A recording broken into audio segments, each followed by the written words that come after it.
naye ayogera ebyo nga bakuba tear gas abantu tebavaawo. Obwo butiitiisi naye amazima mugamanyi musigale nga muyimiridde mutambuze amawulire tebasobola tusiba ne batumalawo tebasobola tutta ne batumalawo. Power bannange ndowooza mulaba ebikolobero bye bakola ndowooza mulaba nti bano batiitiizi bamanyi nti tebalina kalulu mu bantu yekwagala ki bababonyabonya. Tulina kubeera mu kulonda n'emwami byabakama yefudde ate abakigenda mu maaso. Uganda si yaffe wadde babakuba tiya gaasi musigale nga muli bagumu tujja kuwangula. Yeffe bangi ate tuli bannayuganda n'abo ababakuba nabo basuula bubi n'abasirikale ababakuba nabo balya bubi abaana baabwe tebasoma bakyala baabwe bafa nga bazaala byonna tugenda bitereeza. You're watching Mordecai Marissa Live Political Commentary. Please consider subscribing to help grow Uganda's Voices of Struggle ecosystem. Thank you. I cannot appreciate you enough for using your valuable time to always go on social media, break down things for people.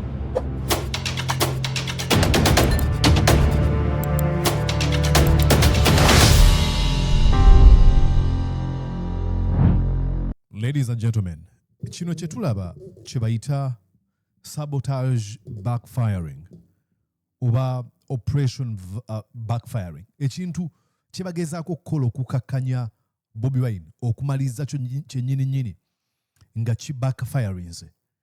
Ekyokulabirako ono tear gas nayina gwe bakuba. Let me first show you this video. Laba ekifo tekirimu muntu yenna wadde n'omu. Ne mwaka kaseera ekirowoozo ekiri mu bana abantu bonna collective stupidity tukuba omukka guno. They do not care bantu ki like nga bwetwayogedde mu video simanyi meka emabega. They do not study the geography of any place. Nga bwe twalaba nga bakuba tear gas mu baana amabujje obwana bw'essomero kibali mu kukola mu kana akaseera. Katumukube okweyo no laba ebimotoka bino byonna. I mean count ebimotoka ebyo ate olabako bineeno. Then wale ebirala ebiri mu maaso n'ebirala emabega. All of this spending it on one presidential candidate. Naye ate bimaliza backfirinze.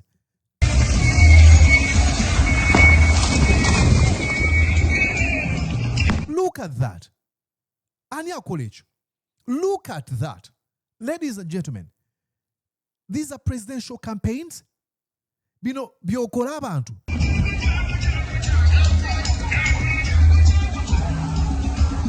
Mu businesses z'abantu. Bakuba tear gas mu maaso gy'alaga. Ne bamukuba emabega ne bamukuba ne waali. Mbu aleme ku attracting abantu. What level of stupidity is this? Collective Ladies and gentlemen, where are courageous men and women when you need them? We have read about courageous men and women who have decided to always tender in their resignation in moments like this. When are we seeing them in Uganda? Nkoyo basoma ko mu bitabo. Nesoma kuba Marcus Aurelius. Nesoma kuba Keto the Young. Nesoma kuba ani abali abazira. Abakola ebikolwa ebyobuzira. Where are they when you need them? Kutya nti bayinza okufiirwa akasente. Sente mmeka ze weetaaga okutunda omwoyo gwo? Solomon byawandiikako ndowooza mu Ecclesiastes. Kigasa ki okuwangula ensi eno, okuganyulwa ensi eno, okugaggawala ensi eno n'ofiirwa omwoyo gwo? This is wrong. This is an illegal order. Okumalaga kuba tear gas awatali yadde muntu n'omu amenye etteeka. That's why Katikkiro yabagambye nti kyemugezaako okukola tekiri feasible, tekiri practical, tekiri reasonable. It doesn't make any sense. And why are you doing it at this moment? We've always had Museveni nga campaigninga n'abalala. Why are they doing this in this particular campaigning season? Sigamba nti tufunye epiphany. Yawo kati tutegedde engeri tugenda okulaba nga I don't know what to say. There's no justification for this. Tewali kifo kyonna. Sigamba nti abantu they cannot omanyi batama ne video sebasa kujja ne video bagamba twaba kutenga bali mu kuonoona bintu. There's not. Look at this.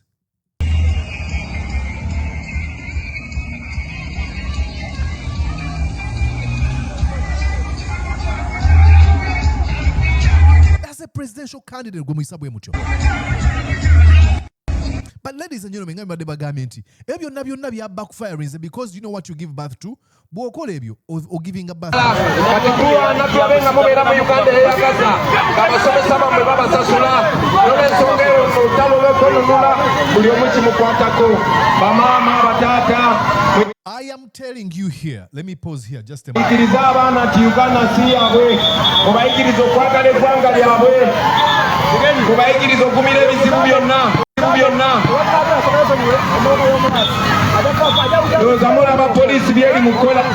Now this is this is how it backfires, because when you talk about lawlessness and impunity, then you're able to show it in real time. Ngabaza emisango nga tewali muntu amenye mateeka. This is how it backfires.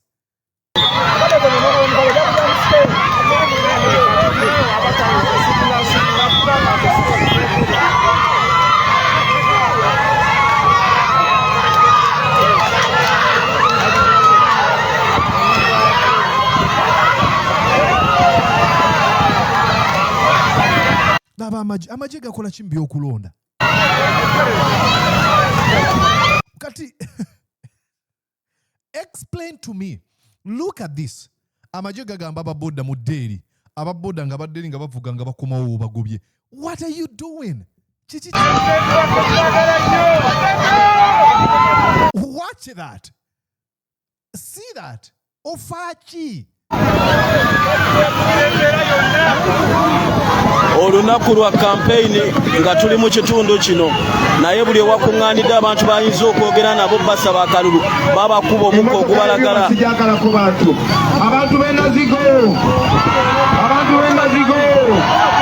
Now listen, agenda campaigning. Look at an opportunity. Nti buli kibi kyokola omuntu aso kikoyisa n'akijjamu bulungi kati campaigning. Listen. Abantu benazigo muli bazira nnyo baana ba maama, muli bazira nnyo baganda baffe, batukakisa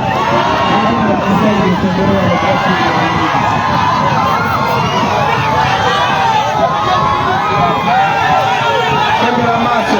People power, our power.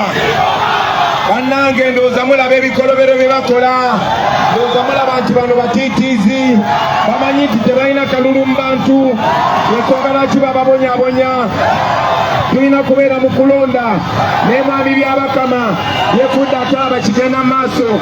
Kati nammwe njagala mmanye nti muli mu lutalo lwa kwenunula, lutalo lwa kutaasa Uganda yaffe. Twogera nammwe nga bwe tutambula kubanga batambuliza ku tiyagaasi, mulaba obutiitiizi bwabwe naye mubeere bagumu, natwe tuli bagumu, muyimiriranga ku magulu gammwe. Oyo tiyagaasi ajja kuggwayo nabo tabamala, mubeere bagumu baana ba maama. Bino babikola lwa butiitiizi, babikola lwa bukyayi, naye nga tujja kuwangula, tujja kweddiza ensi yaffe, tujja gyeyagaliramu, tujja kutuuka mu Uganda empya. People power. This is how it backfires on you. I do not understand.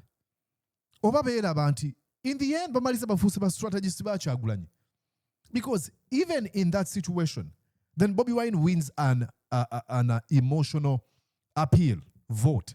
Kama no musajja nga talina buzibu, abawagizi be batuyiseeko tebalina gwe babbye, tebalina gwe bayononedde kintu, kati bamukubira kitiya gaasi. This is how people now end up switching allegiance. Bw'obanga tebaswitchinga dda kiba kinneewunyisa omuntu okuwagira NRM. I don't know. Either back brainwashinga, oli mutiitiiza ebitagambika, ogifunamu ebintu ebyo by'okweyagaliza. Kubanga mwena mtosobola beerayo nti oliyo lwa principle, wanyimirira ku nsonga eno Museveni gy'ayimirirako. Nga nsonga gy'ayimirirako erimu omulamwa nga si ye nga ye ng'omuntu. You know? Bino ebikolobero bye mulaba bakola, bino bakozesa abasajja nga bamukiibi. Bino ebikolobero bye mulaba bakola, Franka Mwesige yabikola. Bino ebikolobero bye mulaba Byabakama yabikola. Byabakama yagulya akakiiko k'ebyokulonda. Watch that. Bobi Wine yandibe tafuna mukisa ogwo singa temukyankalanyiza bantu. Ne mugumu wadde n'agukozesa. Kati ate waneeno mwongera kuwa campaign ye energy. naye abalala bakola kampeyini bwe bamukuŋŋaanaga babakuba tebaagala mutuwulirize naye amazima mugamanyi banange mutuyambe mutambuze enjiri eno mutuyambe buli omu abeere Kyagulanyi luno olutalo lwa buli omu omukulu n'omuto omusiraamu n'omukatuliki fenna tuli bannayuganda uganda nsi yaffe wadde babakuba tiyagaasi musigale nga muli bagumu tujja kuwangula yeffe bangi ate tuli bannayuganda n'abo ababakuba nabo basula bubi n'abasirikale ababakuba nabo balya bubi abaana baabwe tebasoma bakyala baabwe bafa nga bazaala byonna tugenda bitereeza. Ladies and gentlemen, show me any other better campaigning style Jiwalabye. Oyina abantu bonna, they are enthusiastic, they are energetic, they are following you amidst okubatiisa ate noyisawo ensonga zonna nga zoyogerako ntuufu ebitagambika. Oh my God, who is the NRM strategist? Mu Uganda empya buli omu ajja kuba n'eddembe lye yongezaamu ka sipiidi maaka. Mu Uganda empya fenna tujja kweyagala. Mu Uganda empya tujja kuba n'eddembe lyaffe. Mu Uganda empya tebajja kukuba nga tolina musango. Mu Uganda empya okulonda kujja kuba kwa mazima na bwenkanya. Mu Uganda empya buli omu ajja kukkirizibwa okuba kampeyini. Mu Uganda empya tebajja kuba masasi. Mu Uganda empya abapoliisi bajja kukola mulimu gwabwe.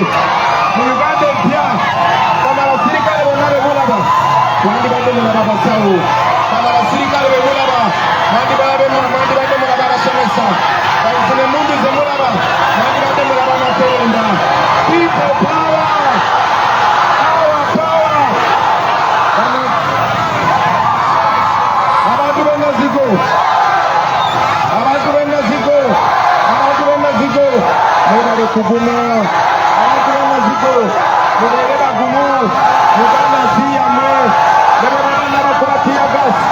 Oh my God. NRM strategist yani. They should be fired. Basigale ku mulimu bye twagala. Byonna bimala ne bivaawo bimuteganya gyagenda temufaayo tebabatiisa nabo bibalagala nabo tiyagaasa ababalagala. Keep moving. Abali maaso mutambule mwongezeemu ku sipiidi. Tweyanza swaba baganda bange mwenna abasiraamu n'abakatuliki abaganda n'abatali baganda mubeere bagumu. Ebikolobero babikola nebijja kugwawo. Yongeza sipiidi tugenda wala kasi abantu b'ennazigo twegende nabo ani atuli mu maaso yakibi bannange mubeere bagumu. Tiyagaasa ajja kugwawo. Mu Uganda empya tujja kulandagala malwaliro si tiyagaasi. Mu Uganda empya tujja kula ambulensi si tiyagaasi. Naye ayogera ebyo nga bakuba tiyagaasi abantu tebavaawo. Obwo butiitiizi naye amazima mugamanyi. Musigale nga muyimiridde mutambuze amawulire. Tebasobola tusiba ne batumalawo, tebasobola tutta ne batumalawo. Uganda nsi Agambye atya? yaffe bano batiitiizi bino bye bakola. Tulina campaigningira wano eno campaign naye mulaba bye bakola tebabikola ku balala babikola ku ffe kubanga ffe bawanguzi. Bannange mwebereremu mubeere bagumu. People power.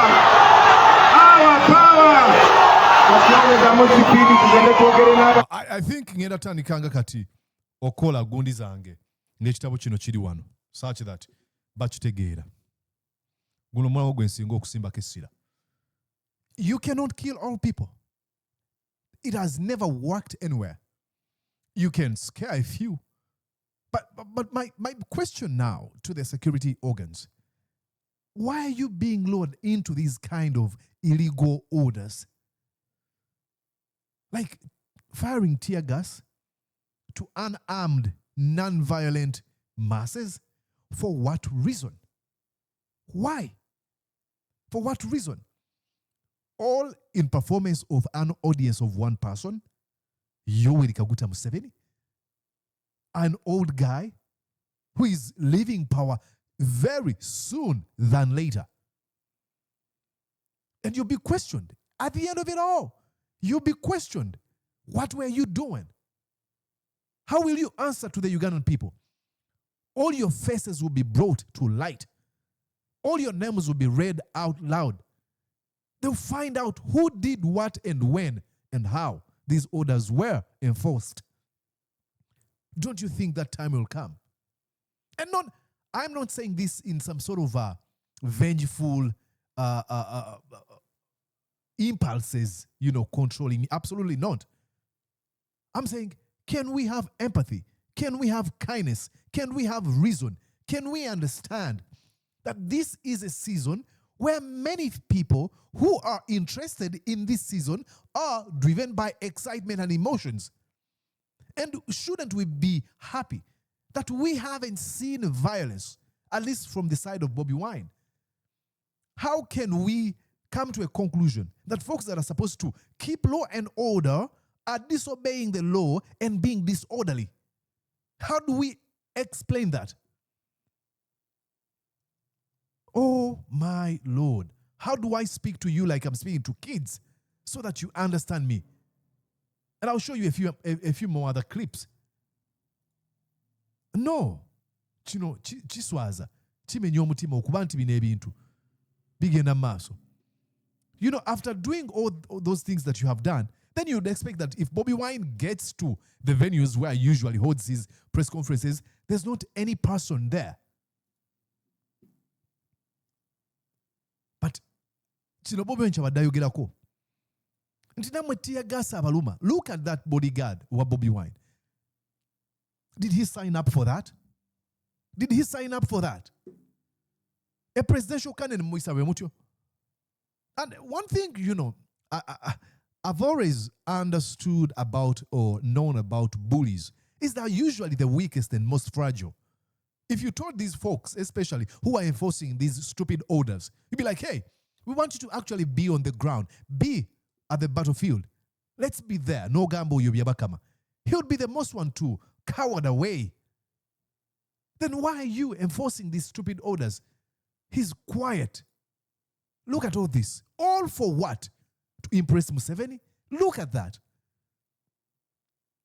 Making our towns look like war-ravaged areas. War-torn. Come on. You talk about, these masses, these large crowds are going to disorganize people's businesses. Tell me, who is the disorganizer there? Who is making that town look like a ghost town? Look at it. Like a ghost town. Look at the background of this man. The background is tear gas. He hasn't committed any crime. I'll show you a few more other clips. Let me see here.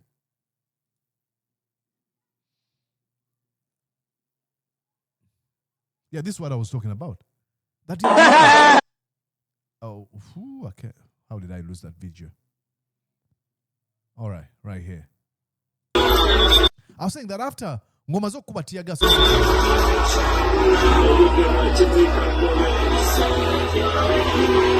uyu omaze okuba abantu tear gas alina amaliza nga afunye kino. A campaign is a kutrail nga apiringa emotion eri abantu ate nafuna ne wano okwogera ku nsonga.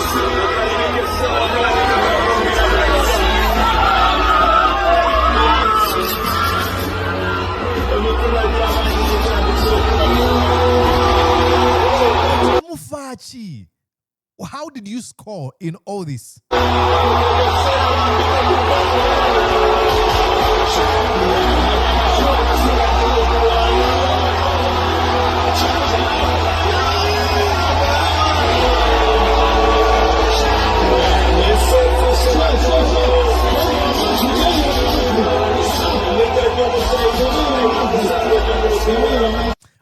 Kati muwangudde ki police, Uganda police? Muwangudde ki mu ebyo byonna bye mukoze?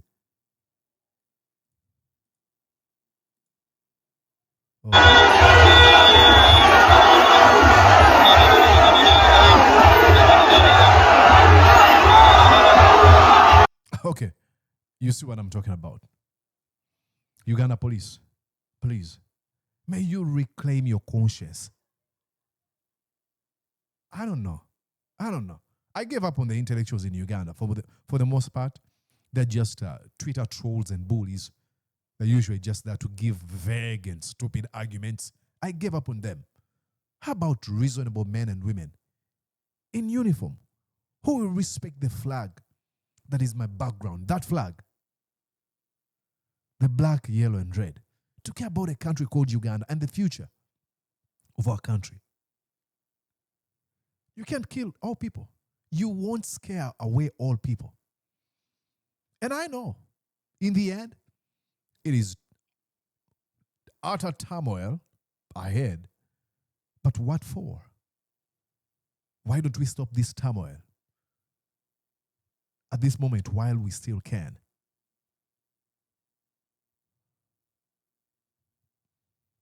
You can't kill all people. You can't. They can't kill us all. They cannot kill us all.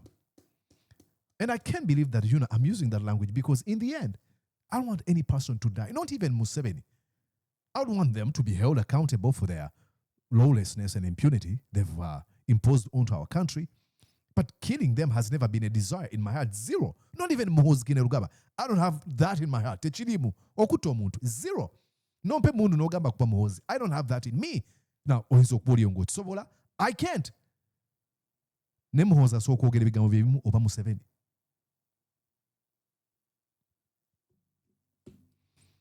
All right. Kanve na wano. Bino binyiiza n'okunyiiza. I'll be back later. Please stick around and consider subscribing to this feed. We're almost, I think, atulako abantu omeka. Abantu nga bina oba bisatu okweza abantu emitwalo ena. Abantu nga baabo. So, nja kusima bw'onaaba weegasse kwabo abasubscribing ku mukutu guno eno. Nze Mordecai Mulisa, kwagaliza okubeera obulungi weeraba.